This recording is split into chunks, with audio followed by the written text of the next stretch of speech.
The first thing that struck me about the film Familia was the spelling of its title.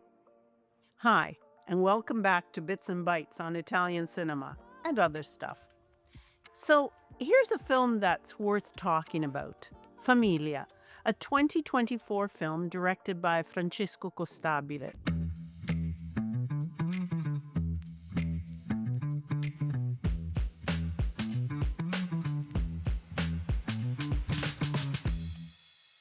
As I was saying, the first thing that struck me about this film was the spelling of its title, Famiglia. Family in Italian is spelled Famiglia. But here we find the spelling Famila. So I thought, okay, this is a Spanish spelling of the word family, but why? So I watched it till the end, and I found no reference to anything remotely Spanish. Familia, spelled in the same way, is also Latin. So what was the connection? This bothered me. But let's leave that for a minute. There's so much more to talk about here. This, friends, is a deliberately disturbing film. This second work by Francesco Costabile is a violent and claustrophobic melodrama, I guess you could call it, with the soul of a dark thriller that throws you, the viewer, into an atmosphere full of tension, making you become, in a strange symbiotic way, an external member of the family itself. It's like we're there watching, but we're helpless, powerless to do anything. The theme at the core of Familia is the story of violence against women. Licia, the female lead, played, by the way, by a masterful Barbara Ronchi, embodies the role of a mother and a surrendered woman, masochistic and self-destructive by the dictates of the culture in which she is immersed. More and more, as we watch Licia, we realize that she practically delivers herself, almost by inertia, into the arms of her executioner, her husband. Is it weakness, or has she simply given up? The Celeste family, which consists of Licia the mother, the father Franco, the older of two brothers Alessandro, and the younger brother Gigi, or Luigi, live in Rome. When the boys were very young, Franco's violent abuse of Licia saw him go to prison. We then fast forward to the boy's early 20s, and Franco returns to the family scene, thus setting off the subsequent drama of Familia. Through these early flashbacks, we see the constant terror Franco inflicted on his family. Costabile never really shows too much of the abuse, avoiding sensationalism or gratuitous violence. And that's a good thing as far as I'm concerned. He is a master in his direction, opting instead for subtlety and implication. That, my friends, makes for a much better story. There are other themes, sad stories besides violence against women, that run through this film. For example, Gigi, the younger son, his involvement with a fascist group in Rome, and his subsequent 9-month imprisonment for stabbing someone. The connection between Gigi's upbringing and his present lifestyle is an interesting one. It's a side story that Costabile seems keen on connecting to the central plot, but it too often becomes sidelined. Anyway, I don't buy that connection. Not always, and necessarily, do children in an abusive family turn to questionable political affiliations. No, Familia works best when it focuses on the domestic abuse at its center. Still, there are some interesting side stories told here. Luigi's, or Gigi as he's known throughout the film, Gigi's situation is this: he longs to be good. A good boyfriend, a good son, a good brother. But in his world, being good might mean committing terrible acts to protect his family.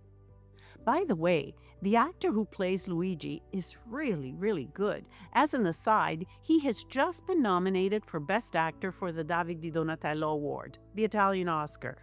Anyway, Francesco Costabile is so good, he's able to capture the intensity and vulnerability required to portray a young man aware of his capacity for violence, not just in the outside world with his skinhead friends, but also against women. This inner conflict surfaces in a heartbreaking moment when he tells the girl he loves before going to jail, "I don't want you to end up like my mom." It's a painful admission that he fears he might be incapable of a healthy relationship with a woman if he doesn't confront his inner demons. But the film dwells little on this and often enough returns to the central theme of compulsive violence. As the film progresses, Franco's, the father's, relentless presence forces a haunting question. How do you deal with a monster in your family when even the police cannot help? Each character's life has been shattered by Franco, and without help or protection from authorities, they know they won't have peace until he's out of their lives for good. It's a chilling and realistic dynamic that speaks not only to the issue of domestic violence in Italy, but worldwide, giving voice to countless women and children failed by the system, driven so close to breaking point that they might have to become the very thing they despise in order to survive. Where I think Familia really excels is in its subtlety and its combination of surrealism and realism. Yes, because this film is not simply a tale of real domestic violence. There's more to it. And this is why Costabile, to me, is a master craftsman. Domesticity in everyday life, family life, are injected with some kind of a creeping poison at every turn. Take note of this when you watch it. A game of cards, for example, takes on a dangerous tangent with no warning, while a haunting sex scene is shot through with weird, surreal lighting and shadows. There is, in fact, a sufficiently terrifying dread to this film, with a subtle style that makes Familia feel less like a drama and more like a horror film. Strong performances hold Familia together. Francesco Di Levi is terrifying as Franco, a sociopath who can swing from charming and paternal to threatening in an instant. A man who's an abusive jerk 90% of the time, but whose occasional charm gets even us, and we almost understand what makes him difficult to leave.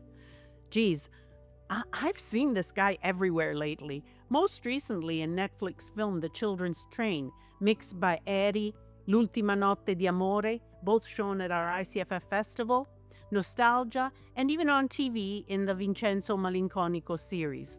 This guy gets around, maybe because he's really darn good. Barbara Ronchi is exceptional, sinking deeply into her role as an exhausted, abused wife. I can't believe this is the same woman, comedic actress, I first saw and instantly loved on the hit Italian TV series I Mattataranni. These two actors are exceptional. They strengthen the tragedy through labored sighs, lost and unhappy looks. The two young men also, Francesco Costabile and Marco Cicalese, respectively, Luigi and Alessandro, work on the level of unspoken words and gestures of the hands. For example, take note of it when you watch the film. They use their hands to cover their ears, but are also to immerse themselves in a parallel, almost dreamlike quality until the moment in which the nightmare is finally over. Splendid film work. And so, why has the director chosen to spell the title in Latin?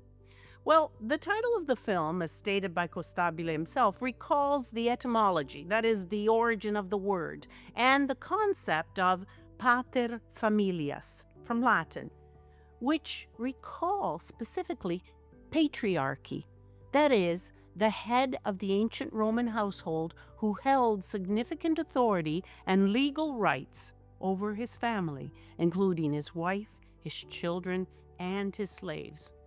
And there's the link. Familia is a perfectly successful film, raw, tragic, and disturbing. It explains easily the perverse dynamics of domestic violence. A unique film in its genre.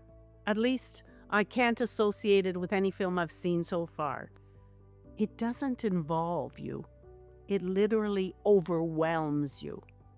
Francesco Costabile's film certainly requires concentration, introspection, and full awareness of the complexity of all these themes we've just discussed. It's a damn good film, and certainly worth catching.